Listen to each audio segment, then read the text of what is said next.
Morning student, ये आपके 10th class science का 7 चैप्टर है। चैप्टर का नाम है नियंत्रण एवं समन्वय। नियंत्रण का मतलब होता है कंट्रोल, किसी भी चीज़ पे नियंत्रण रखना, और समन्वय मतलब किसी भी चीज़ से तालमेल बनाकर रखना। तो चलिए इस चैप्टर में हम पढ़ेंगे उद्दीपन के बारे में। उद्दीपन क्या होता है? पर्यावरण में हो रहे परिवर्तन जिसके अनुरूप सजीव अनुक्रिया करता है, इसे ही क्या बोलते हैं? उद्दीपन। और जो उद्दीपन की प्रक्रिया करता है उसको बोलते हैं उद्दीपक। ठीक है ना? तो उद्दीपन क्या होता है? पर्यावरण में जो परिवर्तन, जैसे कि अगर आपको ध्वनि सुनाई देती है तो आप अपना कान बंद करने की कोशिश करते हो, अगर आपको ठंडा लगता है तो स्वेटर पहनने की कोशिश करते हो। यानी वातावरण में जो घटना घट रही है उसके प्रति जो आप अनुक्रिया कर रहे हो उसे ही हम क्या कहते हैं? उद्दीपन। नेक्स्ट टॉपिक है आपका जंतु तंत्रिका तंत्र। तंत्रिका तंत्र बच्चों क्या होता है? तंत्रिका तंत्र तंत्रिका कोशिकाओं या फिर न्यूरॉन के एक संगठित जाल से बना होता है। इसका चित्र हम दिखाएंगे आपको। और यह सूचना को विद्युत आवेग के रूप में शरीर के एक भाग से दूसरे भाग तक पहुंचाता है। कहने का क्या मतलब है कि अगर आपके हाथ में चोट लगती है तो आपका ध्यान हाथ की तरफ ही जाता है, पैर की तरफ नहीं जाता है। क्यों? क्योंकि वो सूचना आपके मस्तिष्क में जाती है। और यानी तो तंत्रिका तंत्र क्या करता है? वो जो सूचना होती है वो विद्युत आवेग के रूप में शरीर के एक भाग से दूसरे भाग में क्या करता है? पहुंचाता है। चलिए अब हम देखते हैं ग्राही। ग्राही टॉपिक है आपका। ये ग्राही क्या होते हैं? ग्राही प्रायः हमारी ज्ञानेंद्रियों में स्थित होते हैं, जैसे हमारा आंतरिक कर्ण, नाक और जिह्वा। कितने प्रकार की होती है हमारी ज्ञानेंद्रियां? कितने प्रकार की होती है? 5 प्रकार की। कान, आँख, त्वचा, नाक और जीभ। कान का काम क्या होता है? कान सुनने का कार्य करता है और जिससे हमारे शरीर का संतुलन क्या होता है? बना रहता है। आँख क्या होती है? प्रकाशग्राही होती हैं जो देखने का कार्य करती हैं। त्वचा क्या होती है? तापग्राही होती हैं जो गर्म एवं ठंडे को स्पर्श करने का कार्य करती हैं। नाक हमारी क्या होती है? घ्राणग्राही होती है। ग्राही है ना, ये सब कुछ ना कुछ कार्य कर रही हैं, तो वो सूंघने का कार्य करती हैं। और जीभ हमारी क्या होती है? रस संवेदी ग्राही होती है, यानी स्वाद का पता लगाने का कार्य करती है। तो चलिए हम देखते हैं, फिर से आपको ध्यान रखना है ग्राही क्या होती हैं। तो ग्राही प्रायः हमारी ज्ञानेंद्रियों में स्थित होती हैं, जैसे आंतरिक कर्ण, नाक, जिह्वा आदि। इसमें कान, आँख, त्वचा, नाक, जीभ आते हैं। सबका कार्य मैंने बता दिया। अगला टॉपिक है आपका तंत्रिका कोशिका, न्यूरॉन। इसको हम क्या बोलते हैं? न्यूरॉन भी बोलते हैं। यह तंत्रिका तंत्र की संरचनात्मक एवं क्रियात्मक इकाई होती है। एक न्यूरॉन की संरचना इस प्रकार से होती है। आप देखिए, न्यूरॉन की संरचना इस प्रकार से होती है,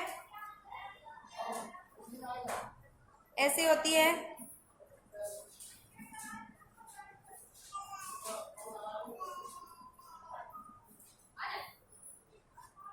यहाँ पर क्या होती है? धागे नुमा संरचना लगी होती है, जिसको क्या बोलते हैं? द्रुमिका कहते हैं। बीच में एक केंद्रक होता है। इसके ऊपर क्या होते हैं? तंत्रिकाक्ष लगे होते हैं। ये आपके क्या होते हैं? तंत्रिकाक्ष होते हैं। और ये क्या होता है? इसका अंतिम सिरा होता है। जो ये तंत्रिका कोशिका होती है, ये क्या होता है? ये वाला भाग क्या होता है? इसका अंतिम सिरा होता है और इसको कोशिका काय बोलते हैं। इसको क्या कहते हैं? कोशिका काय बोलते हैं। तो चलिए द्रुमिका को देखते हैं, यानी जो आपका ये वाला भाग है।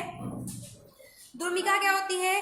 कोशिका काय से निकलने वाली धागे नुमा संरचना को द्रुमिका कहते हैं, जो वातावरण से जो सूचना मिल रही है वातावरण से उसका क्या करती है? पता लगाती है। ठीक है ना? नेक्स्ट है आपका कोशिका काय, यानी ये वाला भाग। कोशिका सूचनाओं को क्या करता है? इसने सूचना को पता लगाने का काम किया। ये क्या करता है? सूचनाओं को अर्जित करने का कार्य करता है और विद्युत आवेग के रूप में भेजने का कार्य करता है। तंत्रिकाक्ष क्या करता है? इसका क्या काम है? तंत्रिकाक्ष सूचना को विद्युत आवेग के रूप में अंतिम सिरे तक क्या करता है? पहुंचाने का कार्य करता है। इसमें आता है सिनेप्स। सिनेप्स क्या होता है बच्चों? अंतर्गर्तन क्या होता है?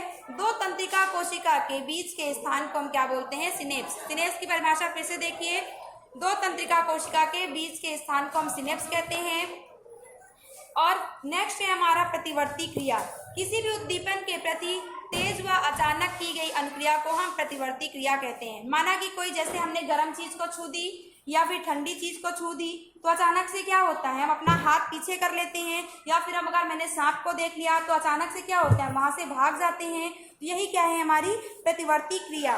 कोई भी चीज हो उसके प्रति हम जो तेज अनुक्रिया करते हैं वही हमारी क्या होती है, प्रतिवर्ती क्रिया। तो देखिए जैसे ये उष्मा है हमारी, ठीक, उष्मा है, ये त्वचा पर हमारी संपर्क में आई तो त्वचा तुरंत ही क्या होती है, मेरुरज्जु को सूचना, मैंने आपको बताया मेरुरज्जु क्या होता है, मेरुरज्जु जो आपका होता है वो आपके पीठ के पीछे क्या होती है, एक उंगली, रीढ़ की हड्डी होती है, रीढ़ की हड्डी में एक उंगली नुमा संरचना से होती है जिसको हम क्या बोलते हैं, मेरुरज्जु बोलते हैं।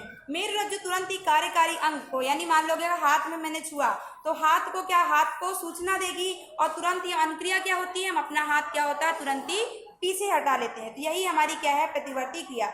मान लो ठंडेपन का लिए उदाहरण, यहाँ पे ठंडापन है, हमारी त्वचा को संदेश मिला, फिर त्वचा क्या करती है, मेरुरज्जु को सूचना देती है, मेरुरज्जु मस्तिष्क को सूचना देती है, मस्तिष्क तुरंत ही अपने हाथ को हटाने के लिए कहती है और जो ये हाथ हटना होता है यही हमारी क्या होती है, अनुक्रिया। इसे ही हम क्या कहते हैं, प्रतिवर्ती क्रिया।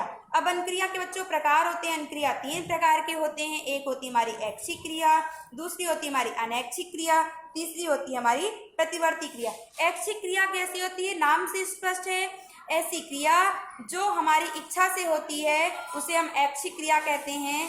ये क्रिया अग्र मस्तिष्क द्वारा नियंत्रित है। जैसे मुझे दौड़ना है, तुम अपनी इच्छा के अनुसार दौड़ेंगे, ऐसा तो नहीं कि मस्तिष्क कह रहा है कि तुम दौड़ो, दौड़ना ही है तुमको, नहीं तो जीवित नहीं रह सकते, लिखना हुआ। तो ये सारी क्रिया हमारी क्या है, ऐच्छिक क्रिया है, ठीक है ना। तो ऐसी क्रिया जो हमारी इच्छा के अनुसार होती है उसे ही हम ऐच्छिक क्रिया कहते हैं। यह किसके द्वारा कंट्रोल होती है, अग्र मस्तिष्क के द्वारा कंट्रोल होती है। दूसरी हमारी अनैच्छिक क्रिया, जो क्रिया अपनी इच्छा से ना होती हो उसे ही अनैच्छिक क्रिया कहते हैं और ये मध्य और पश्च मस्तिष्क द्वारा क्या होती है, नियंत्रित होती है। जैसे दिल का धड़कना, दिल आपसे पूछ के नहीं धड़कता है कि मैं धड़कूं कि ना धड़कूं, अगर दिल नहीं धड़केगा तो क्या हो जाएगी, आपकी मृत्यु हो जाएगी। इसलिए दिल का धड़कना क्या होता है, हमारा अनैच्छिक क्रिया के अंतर्गत आता है, ठीक है। नेक्स्ट हमारा प्रतिवर्ती क्रिया। तो प्रतिवर्ती क्रिया के बारे में मैंने आपको बता दिया कि यह प्रक्रिया मेरुरज्जु द्वारा होती है। प्रतिवर्ती क्रिया क्या होती है, आपको मैंने बताया कि किसी भी क्रिया को अचानक से तेजी से उसके प्रति क्या हो, क्रिया हो तो क्या होती है आपकी प्रतिवर्ती क्रिया। किसी भी चीज के प्रति अगर तेजी से अनुक्रिया हो तो हमारी प्रतिवर्ती क्रिया होती है। जैसे मैंने बताया कि सांप को देख के या किसी ठंडे पदार्थ को छू के, गर्म पदार्थ को छू के हम तेजी से हट जाएं, तेजी से हाथ हटा ले तो हमारी क्या होती है, प्रतिवर्ती क्रिया। नेक्स्ट टॉपिक है हमारा मानव मस्तिष्क। मस्तिष्क में बच्चों 3 मुख्य भाग होते हैं। एक होता है अग्र मस्तिष्क, दूसरा होता है मध्य मस्तिष्क, तीसरा होता है पश्चिम मस्तिष्क। मस्तिष्क के कितने भाग होते हैं, 3 भाग, अग्र मस्तिष्क, मध्य मस्तिष्क और पश्चिम मस्तिष्क। मस्तिष्क का मुख्य सोचने वाला भाग अग्र मस्तिष्क होता है। अग्र मस्तिष्क को हम प्रम मस्तिष्क भी कहते हैं, याद रखना है, अग्र मस्तिष्क को हम प्रम मस्तिष्क भी कहते हैं। अग्र मस्तिष्क ऐच्छिक क्रियाओं को नियंत्रित करता है, जो भी सूचना हमारे पास आती है उसे ये याद रखता है और भूख से संबंधित जानकारी भी प्राप्त करता है। ऐसा तो नहीं कि आपने कोई भी चीज याद कर ली हो और आप भूल गए हो, ठीक है ना, आपने अपना नाम भूल गया, तो वो सब क्या करता है, अग्र मस्तिष्क क्या करता है, कोई भी बात को, किसी भी चीज को याद रखने में क्या करता है, मदद करता है। और हमें भूख लगी, प्यास लगी, इसकी जानकारी भी अग्र मस्तिष्क के पास होती है। चलिए देखते हैं मध्य मस्तिष्क। अनैच्छिक क्रियाओं का नियंत्रण मध्य मस्तिष्क के द्वारा होता है, जैसे दिल का धड़कना, पुतली के आकार को नियंत्रित करना, ये सब क्या करता है, मध्य मस्तिष्क का कार्य होता है। अग्र मस्तिष्क हमारे अग्र भाग में स्थित होता है, मध्य मस्तिष्क हमारे मध्य भाग में, सिर के मध्य भाग में स्थित होता है और पश्चिम मस्तिष्क क्या होता है, हमारे पश्चिम भाग में पीछे की साइड स्थित है। पश्चिम मस्तिष्क के भाग हैं पांस, मेडुला और अनुमस्तिष्क। ये क्या है, पश्चिम मस्तिष्क के भाग है। मस्तिष्क के कितने भाग हैं, 3 भाग हैं, अग्र, मध्य और पश्च। पश्च के कितने भाग हैं, 3 भाग हैं, पांस, मेडुला और अनुमस्तिष्क। अब पांस का काम क्या होता है, ये अनैच्छिक क्रियाओं का नियंत्रण करता है, जैसे दिल का धड़कना, श्वसन का नियंत्रण आदि। मेडुला का कार्य है, मेडुला भी अनैच्छिक क्रियाओं का नियंत्रण करता है, जैसे कि रक्त दाब और वमन। देखिए ये भी अनैच्छिक क्रियाओं का नियंत्रण कर रहा है, ये भी अनैच्छिक क्रियाओं का नियंत्रण कर रहा है, लेकिन ये किस प्रकार का, जैसे दिल का धड़कना, श्वसन का नियंत्रण, ये हमारा ब्लड प्रेशर, उल्टी आदि चीजों को क्या करता है, नियंत्रण करता है। अनुमस्तिष्क का कार्य होता है शरीर के संतुलन को बनाए रखने में, शरीर के संतुलन को बनाए रखने में अनुमस्तिष्क हमारा कार्य करता है। चलिए अब देखते हैं एक चीज, ये हमारा मस्तिष्क का, ये हमारे मस्तिष्क का चित्र आपके बुक में दिया होगा। देखिए ये वाला जो पूरा आगे वाला भाग है ये पूरा आपका अग्र मस्तिष्क है, यहाँ पे आपका प्रमस्तिष्क है, वही अग्र मस्तिष्क का भाग, ठीक है ना। अब ये वाला भाग देखिए ये मध्य मस्तिष्क है, ये वाला भाग आपका क्या है मध्य मस्तिष्क है, और ये नीचे वाला भाग आपका क्या है प्रामस्तिष्क है। ये वाला भाग आपका प्रामस्तिष्क है। प्रामस्तिष्क में आपका पॉन्स, मेडुला और अनुमस्तिष्क, ये वाला भाग आपका पॉन्स है, ये वाला भाग आपका मेडुला है, और ये वाला भाग क्या है अनुमस्तिष्क है, और ये वाला भाग आपका क्या है मेरुरज्जु। मैंने बताया था ना मेरुरज्जु क्या करती है नैच्छिक क्रियाओं का नियंत्रण करती है।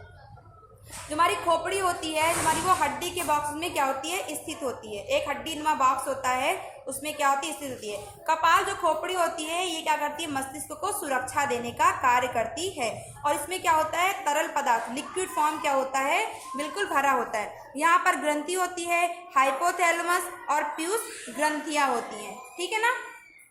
फिर से देखिए ये अग्र मस्तिष्क है, ये आपका मेरुरज्जु है, ये आपका मध्य मस्तिष्क है, और ये आपका पश्चिम मस्तिष्क है। पश्चिम मस्तिष्क के 3 भाग पॉन्स, मेडुला और मस्तक, ये आपके खोपड़ी है जो सुरक्षा का कार्य करती है, और इसमें क्या होता है लिक्विड भरा होता है, ठीक है।